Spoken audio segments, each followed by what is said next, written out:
ಕಾಮನ ಬಿಲ್ಲಿನಲಿ ಕಾಣದ ಕಾಂತಿಯನು ಚಿನ್ನಿಸಿ ಹೊಮ್ಮುವ ಚೆಲುವಿಕೆ ಇಲ್ಲಿದೆ.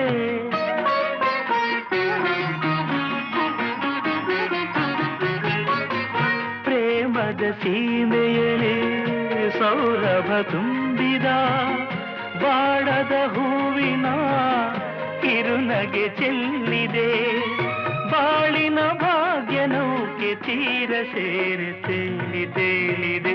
ಮನಸ್ಸಿನ ರೂಪ ಮಂಗಳ ದೀಪ ಆನಂದ ತಂದಿದೆ. ಹೊಸ ಬಗೆ ಗುಂಗಿನ ನಿಷೇಧಾನೇರಿದಂತಿದೆ. ಆಸೆಯ ಭಾವ ಒಲವಿನ ಜೀವ ಒಂದಾಗಿ ಬಂದಿದೆ.